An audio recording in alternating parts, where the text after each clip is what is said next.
In Chapter 6, we're going to look a little more formally at proofs, dealing with sets, and we're going to look at a lot of other definitions with sets. The first thing we're going to look at is what's called an element proof. And element proofs are useful sometimes in dealing with some kinds of testing that we do with computer science, and for being able to hash out some thoughts about how sets work. Let's think about what we saw in the last video. What is a subset? Here's a formal way of writing this. A is a subset of B, if and only if, or we can say it means or is defined to be, for every X. X is an element of A, implies X is an element of B. And we saw how that would mean everything that is in A is going to be in B. Let's consider for a moment what the negation of A being a subset of B means, which we could also write as A is not a subset of B. Well, how do you write a negation of something like this?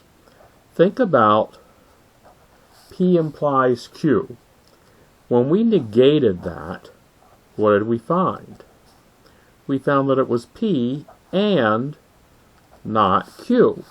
So if we do P and not Q here, we're going to see the negation, or not a subset, means for every X, what?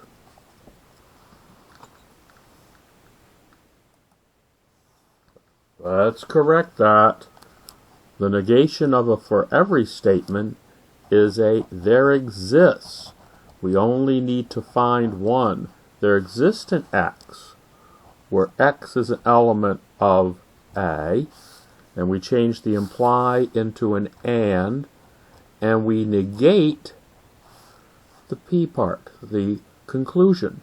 So it says that if A is not a subset of B, that means there exists an X, where X is in A, and X is not in B. What we might want to do is draw it either this way, or perhaps this way. Either way, there's an X that's in A that is not in the B set. If we want to formally define the proper subset that we talked about before, A is a proper subset of B means two things. A is a subset of B, and there exists a B, or there exists an X in the subset, in the set B, where X is not in A.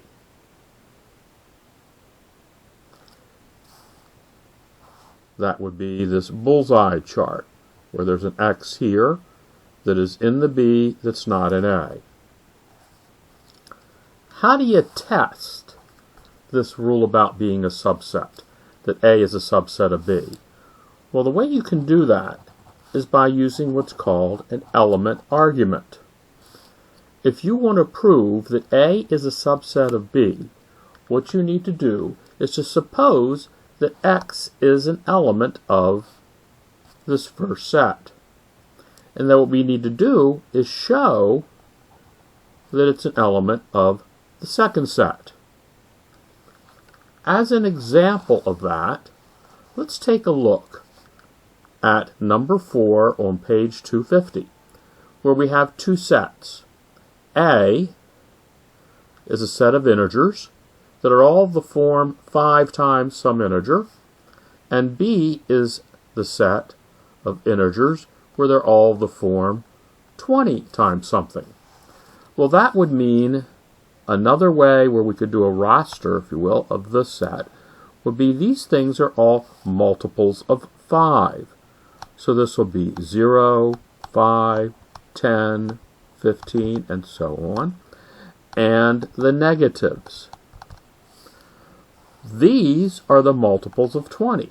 So it's 0, 20, 40, and so on. Negative 20, negative 40, and so on. Well, first of all, is A a subset of B? Is this a subset of this? In other words, is everything that is in here, is everything that's in A also in B? Well, the answer is no. Well, what we can do is just provide a counterexample. How many counterexamples do we need? Just one. So my counterexample possibly could be that x is equal to 5. 5 is an element of A, but 5 is not an element of B. Therefore, we've just proven that A is not a subset of B. Is B, though, a subset of A? Is everything that's in here in here? In other words, is everything that's a multiple of 20 also a multiple of 5? Well, I think you can see that the answer to this is going to be yes. But if we needed to prove it, what would we do?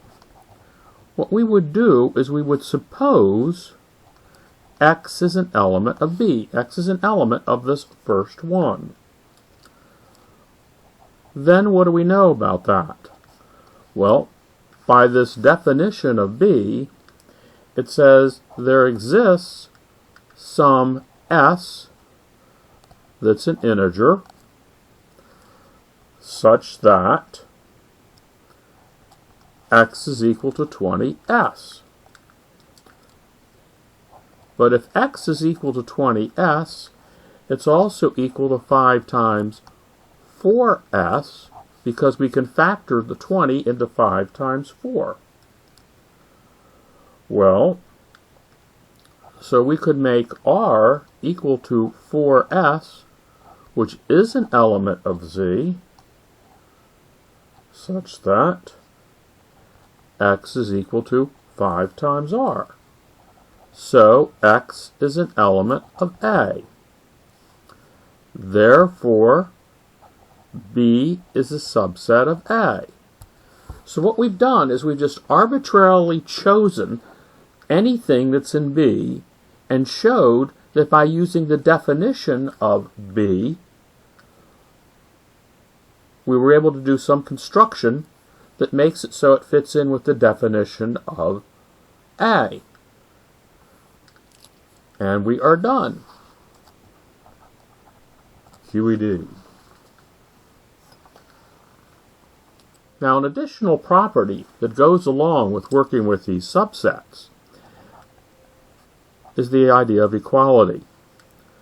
We said if there are two sets A and B that are equal, what that means is A is a subset of B and B is a subset of A.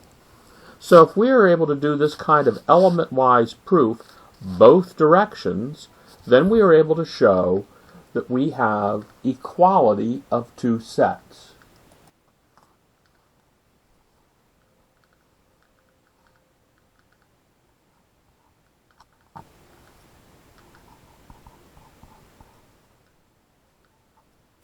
Something I've done kind of as we went along here, but we should formally discuss it, is the idea of what's now called a Venn diagram. They're called Venn diagrams because they were made up, first of all, by John Venn.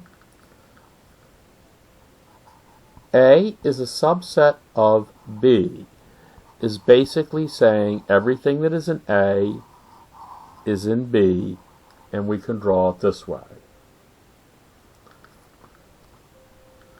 A is not a subset of B can mean two things. Either they are not connected at all, or that there's a partial overlap. Or, for that matter, we could do this.